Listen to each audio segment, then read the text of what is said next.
Hello guys, welcome back to Cric Talks with Kiran. Eden ഗാർഡൻസിൽ റൺമഴ കണ്ട മത്സരത്തിൽ 4 റൺസിന് കൊൽക്കത്ത നൈറ്റ് റൈഡേഴ്സിനെ കീഴടക്കി ലക്നൗ സൂപ്പർ ജയൻസ്.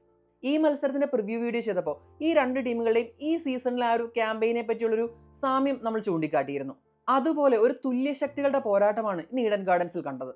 ബാറ്റിങ്ങിനെ അകമഴിഞ്ഞു തുണച്ച പിച്ചിൽ ഒരു റൺ ഫസ്റ്റ് തന്നെ ഇരു ടീമുകളും അവരുടെ ആരാധകർക്ക് നൽകി. അങ്ങനെ വാശിയേറിയ മത്സരത്തിനൊടുവിൽ 4 റൺസിന്റെ വിജയം സ്വന്തമാക്കാൻ സന്ദർശകർക്കായി. ഈ മത്സരത്തെ ഇന്നലെ വാങ്കഡയിൽ നടന്ന മുംബൈ ഇന്ത്യൻസ് RCB മത്സരവുമായിട്ട് കമ്പയർ ചെയ്ത് കഴിഞ്ഞാൽ നമുക്ക് കുറച്ച് സമാനതകൾ കാണാൻ സാധിക്കും. ഇന്നലെ വാങ്കഡയിൽ 221 എന്ന ഒരു കൂറ്റൻ സ്കോറാണ് RCB പോസ്റ്റ് ചെയ്തത്. അങ്ങനെ വളരെ വലിയൊരു വിജയലക്ഷ്യം മുന്നിൽ കണ്ടിറങ്ങിയ മുംബൈ ഇന്ത്യൻസിന് തുടക്കത്തിൽ ആ ഒരു ഫ്ലോ നിലനിർത്താനായില്ല. 12 ഓവറുകൾ കഴിയുമ്പോൾ 4 വിക്കറ്റ് നഷ്ടത്തിൽ 99 എന്ന നിലയിലായിരുന്നു അവർ. എന്നാൽ പിന്നീട് തിലക് വർമ്മയും ഹാർദിക് പാണ്ഡ്യയും ചേർന്ന് നടത്തിയ ഒരു വെടിക്കെട്ട് പാർട്ണർഷിപ്പ് അതവരെ നമ്മുടെ RCBയുടെ സ്കോറിന് തൊട്ടരികിൽ എത്തിച്ചു. ഇന്നത്തെ മത്സരത്തിൽ നോക്കിയാൽ നേരെ തിരിച്ചാണ് സംഭവിച്ചത്. ഇവിടെ പവർ പ്ലേയിൽ KKR വളരെയധികം മുന്നിലായിരുന്നു. എന്നാൽ മിഡിൽ ഓവേഴ്സിൽ അവർക്ക് പിഴച്ചു. 7 മുതൽ 15 വരെയുള്ള ആ ഒരു ഫേസിൽ അവർക്ക് 83 റൺസ് മാത്രമാണ്, അതായത് റൺ റേറ്റ് 10ൽ താഴെ മാത്രമാണ് അവർക്ക് സ്കോർ ചെയ്യാൻ കഴിഞ്ഞത്. അവിടെയാണ് KKRന് പിഴച്ചത്. ഇന്നലെ മുംബൈക്ക് ആ ഒരു ആദ്യത്തെ 10 ഓവറുകളാണെങ്കിൽ ഇവർക്ക് ആ ഒരു മിഡിൽ ഫേസിൽ താളം തെറ്റി. ഇനി മത്സരത്തിലേക്ക് വന്നാൽ ടോസ് നേടിയ KKR captain Ajinkya Rahane bowling തിരഞ്ഞെടുത്തു.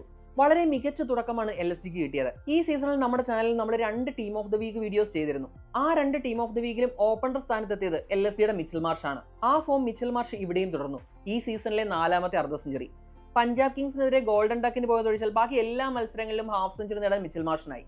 എന്നാൽ ഈ മത്സരത്തിന്റെ തുടക്കത്തിൽ മിച്ചൽ മാർഷ് അല്ലായിരുന്നു അഗ്രസർ. എയ്ഡൻ മാർട്ടറുമാണ് പവർ പ്ലേയിൽ KKR ബോളിങ്ങിനെ അറ്റാക്ക് ചെയ്തത്. മിച്ചൽ മാർഷ് ഒന്ന് സെറ്റായി വരാൻ സമയമെടുത്തു. ക്രീസിൽ ഒന്ന് സെറ്റായി കഴിഞ്ഞതിന് ശേഷം മിച്ചൽ മാർഷും വളരെയധികം അപകടകാരിയായി മാറി. ഒടുവിൽ ടീം സ്കോർ 99 നിൽക്കെ 48 റൺസ് എടുത്ത എയ്ഡൻ മാർക്കത്തെ ഹർഷിത് റാണ ക്ലീൻ ബൗൾ ചെയ്തു. അതിനുശേഷമാണ് നിക്കോളാസ് പൂറാന്റെ വരവ്. ഇപ്പോൾ ഈ മത്സരം തുടങ്ങുന്നതിന് മുൻപ് ഓറഞ്ച് ക്യാപ്പ് നിക്കോളാസ് പൂറാന്റെ തലയിലായിരുന്നു. എന്നാൽ ഈ മത്സരത്തിൽ ഒരു ഹാഫ് സെഞ്ചുറി നേടിയതോടെ ആ ഒരു ഓറഞ്ച് ക്യാപ്പ് മിച്ചൽ മാർഷിന്റെ തലയിലെത്തി. അത് ഏത് വിധേനയും തിരിച്ചു പിടിക്കുമെന്ന വാശിയിലായിരുന്നു നിക്കോളാസ് പൂറാൻ. ഇപ്പോൾ കഴിഞ്ഞ മത്സരങ്ങളിലൊക്കെ കണ്ടതുപോലെ വളരെ മികച്ച സ്ട്രൈക്ക് റേറ്റിലാണ് നിക്കോളാസ് പൂറാൻ ബാറ്റ് വീശിയത്. മാർഷും പൂറാനും ചേർന്ന് തലങ്ങും വിലങ്ങും KKR ബോളേഴ്സിനെ അടിച്ചു. ഒടുവിൽ 16ാം ഓവറിൽ മിച്ചൽ മാർഷ് പുറത്താവുമ്പോഴേക്കും അവരുടെ സ്കോർ 170 എത്തിയിരുന്നു. എന്നാൽ നിക്കോളാസ് പൂറാൻ അവിടെയും നിർത്തിയില്ല. തന്റെ ഒരു ഹിറ്റിംഗ് ആർക്കിൽ വന്ന ഏതൊരു പന്തും ഒരു ദയവുമില്ലാതെ നിക്കോളാസ് പൂറാൻ ബൗണ്ടറി കടത്തി. ഒടുവിൽ ഇന്നിംഗ്സ് അവസാനിക്കുമ്പോൾ 36 പന്തിൽ 7 ഫോറുകളുടെയും 8 സിക്സറുകളുടെയും അകമ്പടിയോടെ 87 റൺസ്. ലക്നൌവിന്റെ ടോട്ടൽ സ്കോർ 3 വിക്കറ്റ് നഷ്ടത്തിൽ 238 റൺസ്. നമുക്ക് KKRന്റെ ബോളിംഗ് നോക്കിയാൽ ഒരു അല്പമെങ്കിലും ഇക്കോണമിക്കലായി ബോൾ എറിഞ്ഞത് നമ്മുടെ വൈഭവ് അറോറയും പിന്നീട് വരുൺ ചക്രവർത്തിയുമാണ്. വൈഭവ് അറോറ 4 ഓവറിൽ 35 റൺസ് വിട്ടുകൊടുത്തു. വരുൺ ചക്രവർത്തി 4 ഓവറിൽ 31 റൺസ് വിട്ടുകൊടുത്തു. ഇവർക്ക് രണ്ടുപേർക്കും വിക്കറ്റ് ഒന്നും എടുക്കാൻ സാധിച്ചില്ല. ഹർഷിത് റാണയാണ് 2 വിക്കറ്റ് എടുത്തത്. എങ്കിലും 4 ഓവറിൽ 51 റൺസ് ഹർഷിത് റാണ വിട്ടുകൊടുത്തു. ഇനി ആന്ധ്ര റസലിന്റെ കാര്യം പറഞ്ഞ 1 വിക്കറ്റ് എടുത്തെങ്കിലും 2 ഓവറിൽ 32 റൺസ് 16 റൺസ് ഇക്കോണമിയിലാണ് ആന്ധ്ര റസൽ ബോൾ ചെയ്തത്. അപ്പോൾ അങ്ങനെ വന്നപ്പോൾ നമ്മൾ പറഞ്ഞ 2 പേര് ഒഴിച്ച് ബാക്കി എല്ലാവരും എക്സ്പെൻസീവ് ആയിരുന്നു. അതുപോലെ തന്നെ വളരെ വലിയൊരു ടോട്ടൽ ഇപ്പോൾ കഴിഞ്ഞ മത്സരത്തിൽ അപേക്ഷിച്ച് നോക്കുമ്പോൾ അതിലും വളരെ വലിയൊരു ടോട്ടലാണ് ഇത്തവണ ലക്നൗ സൂപ്പർ ജയൻസ് പോസ്റ്റ് ചെയ്തത്. അപ്പോൾ ഇതുപോലൊരു വലിയ സ്കോർ ചേസ് ചെയ്യുമ്പോൾ തുടക്കം മുതൽ അറ്റാക്ക് ചെയ്താൽ മാത്രമേ വിജയിക്കാൻ കഴിയൂ. അത് മനസ്സിലാക്കി തന്നെയാണ് KKRന്റെ ബാറ്റർമാർ ചേസിന് ഇറങ്ങിയത്. ഡീകോക്കിന്റെ വിക്കറ്റ് തുടക്കത്തിലെ നഷ്ടമായെങ്കിലും പിന്നീട് വന്ന രഹാനെയും സുനിൽ നരേനും ചേർന്ന് ലക്നൗ സൂപ്പർ ജയൻസ് ബോളർമാരെയും തലങ്ങും വിലങ്ങും അടിച്ചു. അവർ പവർ പ്ലേയിൽ 90 റൺസാണ് സ്കോർ ചെയ്തത്. ഇതേ സമയം ലക്നൗ സൂപ്പർ ജയൻസ് പവർ പ്ലേയിൽ സ്കോർ ചെയ്തത് 59 റൺസ് ആയിരുന്നു. ഒരു 31 റൺസ് കൂടുതൽ പവർ പ്ലേയിൽ സ്കോർ ചെയ്യാൻ നമ്മുടെ KKRനായി. എന്തുകൊണ്ടും ചേസിൽ ആ ഒരു ഫേസിൽ അവർ മുന്നിട്ട് നിന്നു. എന്നാൽ രണ്ടാമത്തെ ഫേസിൽ, അതായത് മിഡിൽ ഓവേഴ്സിലാണ് ഇവർക്ക് പണി അല്പം ഒന്ന് പാളിയത്. പവർ പ്ലേയിൽ അവരുടെ സ്കോറിംഗിനുണ്ടായിരുന്ന വേഗത മിഡിൽ ഓവേഴ്സ് എത്തിയപ്പോഴേക്കും ഒന്ന് കുറഞ്ഞു. ആ ഒരു മിഡിൽ ഫേസിൽ, അതായത് അടുത്ത 9 ഓവറുകളിൽ അവർ സ്കോർ ചെയ്ത് 83 റൺസാണ്. ആ സമയം 4 ക്രൂഷ്യൽ വിക്കറ്റുകളും അവർക്ക് നഷ്ടമായി. ഇതേ സമയം അപ്പുറത്ത് മിഡിൽ ഓവേഴ്സിൽ LSG സ്കോർ ചെയ്തത് 105 റൺസാണ്.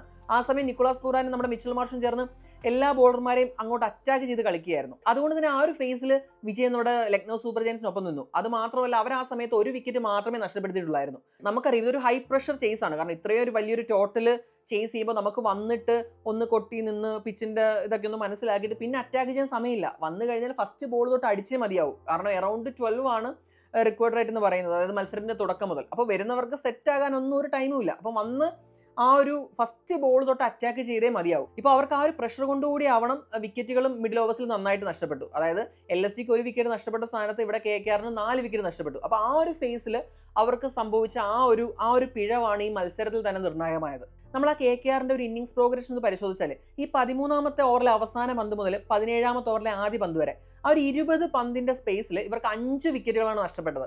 അതായത് പിന്നീട് ആ ഒരു മൊമെന്റം, അതായത് ഇപ്പോൾ നമ്മൾ നോക്കിക്കഴിഞ്ഞാൽ പവർ പ്ലേയിൽ തന്നെ 90 എടുത്തു. അത് കഴിഞ്ഞിട്ട് 10 ഓവർ കഴിഞ്ഞപ്പോഴേക്കും ഈ എടുക്കേണ്ട സ്കോറിന്റെ പകുതിയിൽ കൂടുതൽ അവർ സ്കോർ ചെയ്ത് കഴിഞ്ഞിരുന്നു. എന്നാൽ ആ ഒരു മൊമെന്റം പിന്നീട് ഇങ്ങനെ ഒരു കണ്ടിന്യൂസ് വിക്കറ്റ് പോക്കൂടെ വന്നപ്പോഴത്തേന് അവർക്ക് ആ ഒരു മൊമെന്റം നിലനിർത്താനാവാതെ പോയി. ഈ ഒരു കാരണത്താലാണ് അവർക്ക് ഈ ഒരു റെക്കോർഡ് ചേസ് അച്ചീവ് ചെയ്യാനാവാതെ പോയത്. നമ്മൾ KKRന്റെ സ്കോർ കാർഡ് നോക്കിക്കഴിഞ്ഞാൽ അജിൻക്യ രഹാനെ വളരെ മികച്ച രീതിയിലാണ്, അതായത് ബ്ലൈൻഡ് സ്ലോഗിങ്, ചുമ്മാതെ വന്ന് അങ്ങ് ബ്ലൈൻഡ് സ്ലോഗിങ് ഒന്നുമല്ല, ക്ലാസിക്കൽ ആയിട്ടുള്ള പുള്ളിയുടെ ഒരു ക്ലാസിക്കൽ ടച്ചിലൂടെ തന്നെ വളരെ വേഗത്തിൽ സ്കോറിംഗ് മുന്നോട്ട് കൊണ്ടുപോകാൻ രഹാനയ്ക്കായി. 35 പന്തുകളിൽ നിന്ന് 61 റൺസ്. അതുപോലെ നരൈനും ആ ഒരു പവർ പ്ലേയിൽ മാക്സിമം റൺസ് വേണം എന്ന രീതിയിൽ തന്നെയാണ് കളിച്ചത്. 13 ബോളിൽ 30 റൺസ് എടുത്തു.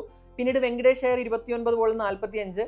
പിന്നീട് റിങ്കു സിംഗ് അവസാനം ഒരു നല്ല ഇന്നിങ്സ് കളിച്ചു, 15 ബോളിൽ 38 റൺസ് എടുത്തുവെങ്കിലും അതൊന്നും ഇവരെ വിജയത്തിൽ എത്തിക്കാൻ പോകുന്നതായിരുന്നില്ല. ഇപ്പം ഞാൻ നേരത്തെ പറഞ്ഞതുപോലെ ആ ഒരു ഫേസ് മിഡിൽ ഓവേഴ്സും അതുപോലെ അത് കഴിഞ്ഞ് പിന്നെ വന്ന ആ 2 ഓവറുകളിലും കൂടി തുടർച്ചയായിട്ട് വിക്കറ്റ് പോയപ്പോൾ ഒരു 20 ബോളിന്റെ സ്പേസിൽ 5 വിക്കറ്റൊക്കെ പോയി കഴിഞ്ഞാൽ ഇതുപോലൊരു വലിയ സ്കോർ ചേസ് ചെയ്യുന്നതിൽ നിന്ന് അത് അവരെ തീർച്ചയായിട്ടും തടയുക തന്നെ ചെയ്യും. ഇനി നമ്മുടെ LSGയുടെ ബോളിങ്ങിന്റെ കാര്യം പറഞ്ഞു കഴിഞ്ഞാൽ ഏറ്റവും കൂടുതൽ വിക്കറ്റ് എടുത്ത 2 പേരെന്ന് പറഞ്ഞാൽ ആകാശ് ദീപും ഷർദുൽ താക്കൂറുമാണ്.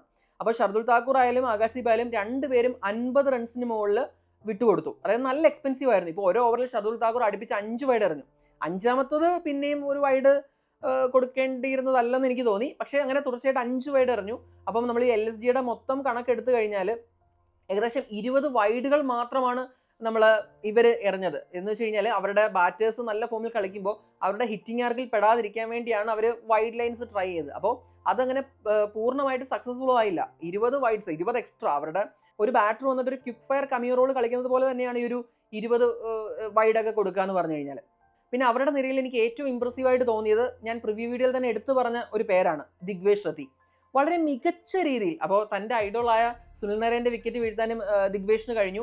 പിന്നീടുള്ള ഓവറുകളിലെല്ലാം വളരെ മികച്ച രീതിയിലാണ് ദിഗ്വേഷ് ബോൾ ചെയ്തത്. 4 ഓവറിൽ 33 റൺസ് മാത്രമാണ് വിട്ടുകൊടുത്തത്. അതായത് ഒരു ഇക്കോണമി റേറ്റ് എന്ന് പറഞ്ഞാൽ 8, ഓൾമോസ്റ്റ് 12 ആസ്കിംഗ് റേറ്റ് ഉള്ളൊരു മത്സരത്തിലാണ് വളരെ മികച്ച രീതിയിൽ ദിഗ്വേഷ് പന്തെറിഞ്ഞത്. ഈ മത്സരത്തിൽ മാത്രമല്ല, ഇതിനു മുൻപ് നടന്ന മത്സരങ്ങളിലെല്ലാം മികച്ച പെർഫോമൻസ് കാഴ്ചവെക്കാൻ ദിഗ്വേഷിന് കഴിഞ്ഞു.